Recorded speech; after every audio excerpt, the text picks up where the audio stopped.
E todos os dias eu falo aqui da Arlete Menegatti, né, a minha grande amiga, parceira, que trabalha em Jundiaí, nessa região de Jundiaí, que eu sempre falo do pessoal que mora em Campinas, em Vinhedo, Salto, Itatiba, enfim, que podem fazer constelação com ela. Então hoje ela está aqui presente, ao vivo, vai falar um pouco sobre a constelação. A gente já fez uma parte que nós falamos sobre os excluídos. Hoje, a outra parte, a gente já falou sobre o equilíbrio de troca, sobre o dar e receber, que são as ordens do amor. E hoje nós vamos falar sobre a hierarquia.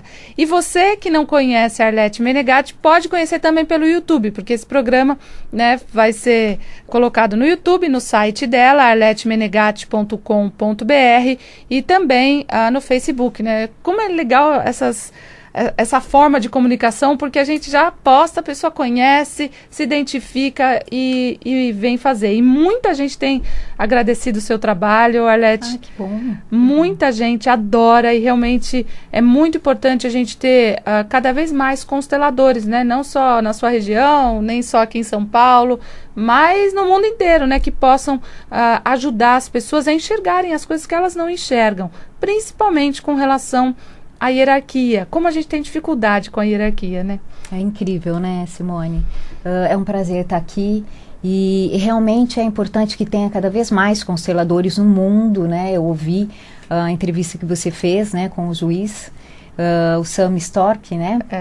E eu fiquei, assim, muito feliz e emocionada em fazer parte desse trabalho que é tão grandioso e leva tanta coisa boa a tanta gente. Então, quanto mais gente fazendo esse trabalho, melhor para todos nós, né? É verdade. E olha, em várias áreas, né, Arlete? Tem gente que faz acupuntura e faz constelação, tem pessoas que usam a constelação no yoga, na massagem. Na medicina. Na medicina. Esse juiz faz constelação antes, né, das audiências, e os acordos acontecem por conta própria, quando as pessoas realmente conseguem entender. Então a constelação, ela é uma ferramenta tão linda, né, Arlete? Como é gostoso a gente, eu adoro trabalhar com isso, e você também, né? Também. Se realiza com isso. Então vamos falar um pouquinho da hierarquia, para as pessoas entenderem essa ordem. Isso. Nós estamos falando, né, sobre as 3 ordens do amor que o Bert Hellinger descobriu, e essa é a terceira, né? E essa ordem, essa lei, ela trata da ordem num grupo ou num sistema, né? Todo grupo, em todo sistema existe uma hierarquia.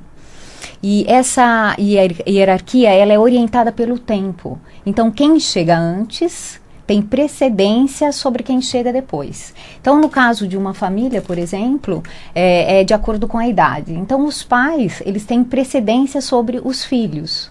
O primeiro filho tem precedência sobre o segundo, e assim vai sucedendo, né? E, posso fazer só um parênteses? Opa. A gente vê isso, às vezes um caso grave, quando uma mãe está grávida e vai ter um filho num parto, e daí fica aquela história, tem que salvar a mãe ou um filho? Uhum. E como, é engraçado isso, os médicos, obviamente, querem salvar a mãe antes da criança, e a criança vem depois, e os médicos fazem isso naturalmente, né? Então essa lei, ela atua mesmo, mesmo que a gente nem tivesse tanta consciência a respeito dela, e fala, não, vamos salvar a criança primeiro. Não, primeiro vai salvar a mãe. A mãe. E a gente não tem consciência porque ela não atua na nossa consciência individual, né, Simone? Ela atua na consciência do grupo, na consciência familiar, que ela está acima, né, do que a nossa consciência pequena. Então, muita coisa que acontece quando a gente está, né, à mercê dessas forças, dessas leis, a gente não tem consciência mesmo, né? Mas elas atuam, né? E o que essa lei da hierarquia, o que ela requer, né? Que cada um fique na sua posição, né? Que ache o seu lugar naquele grupo, naquela empresa, naquela família, e que assuma aquela posição e fique nela, né? E não queira, por exemplo, uma pessoa que veio depois assumir a posição de um superior, porque isso gera uma inversão de lugares, né? Como numa família, por exemplo, quando os filhos assumem o lugar dos pais, né? Então, porque acredita que são mais capazes ou mais inteligentes ou melhores, então eles assumem algumas decisões da família que não cabe a eles como filhos, cabe aos pais, só que acaba assumindo. Isso é uma inversão de papéis e cria muitos nós, né? Cria uma confusão no sistema.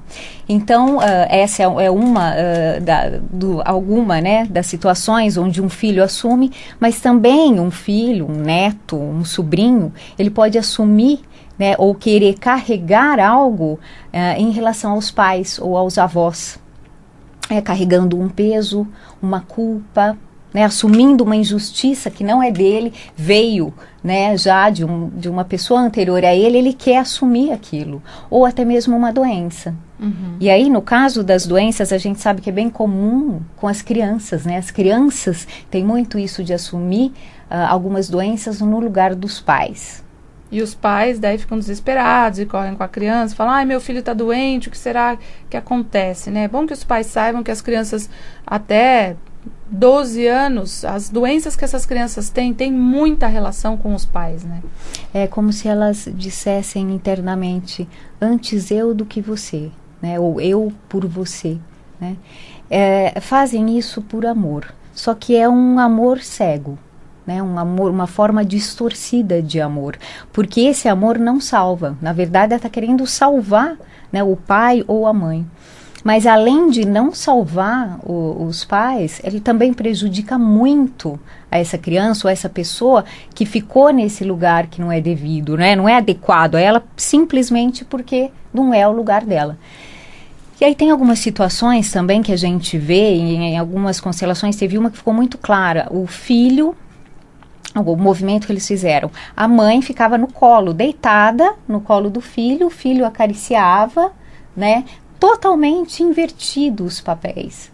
E isso acontecia na vida de uma maneira prática, né, naquela família. Então, também tem aquela coisa de, quando alguém não assume um papel, um pai ou a mãe não está na sua posição de pai, né, ele está lá todo envolvido com uma outra história, aquele lugar, aquele espaço, aquela posição sobra. Aí o filho vai e assume aquele lugar. Uhum. Né? E aí cria toda uma confusão, porque como fica o relacionamento dele com a mãe? Porque ele está no lugar do companheiro, de quem decide, e com a irmã ou com o irmão.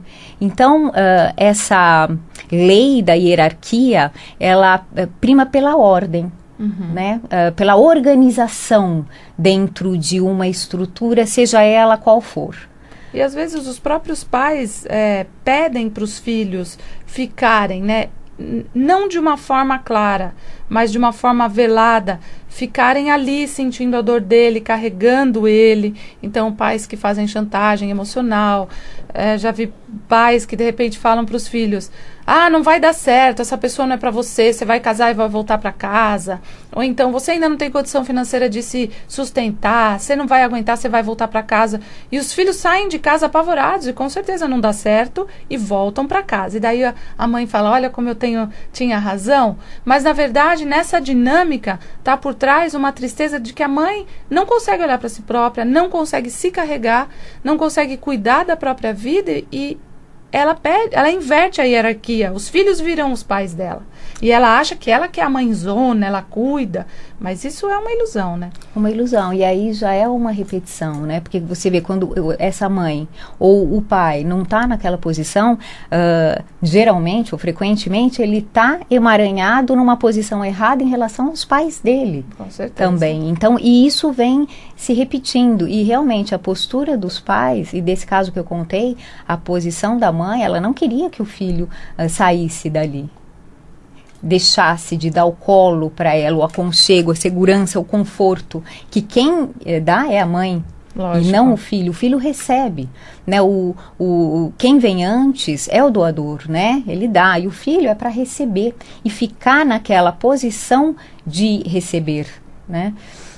E a solução é exatamente essa, quando as pessoas aceitam o próprio lugar, né? Então aceita o que recebeu dos antepassados, né? E honra tudo o que recebeu e honra, inclusive, esses antepassados, né? A partir do momento que você consegue, de fato, aceitar e honrá-los, independente da vida que tiveram, do que eles fizeram, do que aconteceu, do destino difícil que eles tiveram, a hora que você consegue isso, você consegue realmente ficar na sua posição e deixar o passado no passado e viver o presente. Porque senão você também fica linkado a algo que já aconteceu do passado e você não consegue ir para a sua vida. E é o que nós acabamos de falar. Você, se tem filhos, não consegue estar presente diante dos seus filhos na posição que você deve ficar.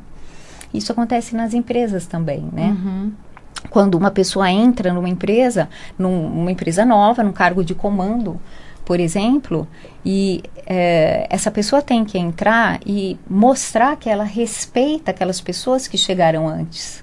Que aquele tempo, aquela vivência, aquela experiência que elas têm ali naquela empresa, que ele não tem, que é válido e que ele valoriza aquilo. Uhum. A partir do momento que ele faz isso, ele é aceito pelo grupo. E aí sim ele consegue liderar aquelas pessoas, porque senão ele não vai ser respeitado. É verdade. Gente, em tudo na vida, né? Quando a gente não sabe o nosso lugar perante os nossos filhos, perante o marido, perante a esposa, numa empresa, e quando a gente também deixa que os outros invadam o nosso lugar. Então, é muito importante que cada lugar seja realmente consciente, para que as relações fiquem concisas, fiquem gostosas, né? Não precise forçar nada, que seja natural, que as pessoas tenham liberdade. Arlete, então eu quero que você fale do seu trabalho. Então você faz constelação individual, em grupo, em Jundiaí, né? Gostaria que você deixasse seus contatos, telefone, enfim. Site. É arletemenegatti.com.br. Tem o Facebook também, que é Menegatti é com um T, com 2 T's? Menegatti com 2 T's e I no final. O telefone é 011 97310 5511 e as constelações em grupo individuais são lá em Jundiaí. Eu queria só ler uma frase do Bert Hellinger, porque nós estamos fechando aqui as 3 ordens, e essa frase fala muito sobre o que significa isso, né? É assim: a ordem não se deixa suplantar pelo amor, pois o sentido de equilíbrio que atua na alma anteriormente a qualquer amor leva a ordem do amor a fazer justiça e compensação, mesmo ao preço da felicidade da vida. Por essa razão, a luta do amor contra a ordem está no início e no fim de toda a tragédia, e só existe um caminho para escapar disso: compreender a ordem e segui-la com amor. Compreender a ordem é sabedoria, segui-la com amor é humildade. Pois é. E a gente entende o amor de outra forma, né? A gente acha que a gente pode suplantar a ordem. Eu mando mais, não, a minha mãe veio antes, mas ela tem essa dor, eu carrego por ela. E daí a gente fica doente, e daí a nossa vida não anda. E resolveu alguma coisa? Não resolveu. Então, gente, telefone da Arlete Menegatti, 011 97310 5511, e também o site www.arletemenegatti, com 2 T's no final, como está aí no vídeo, e .com.br. Obrigada, Arlete. Foi sempre um prazer tê-la comigo, né? Tanto como amiga quanto profissional. E tenho certeza que toda essa região tem se beneficiado muito do seu trabalho. Então, parabéns pelo seu trabalho. Eu que agradeço estar aqui. Venho sempre com muito amor. Então, até Obrigada. a próxima. Obrigada. Até.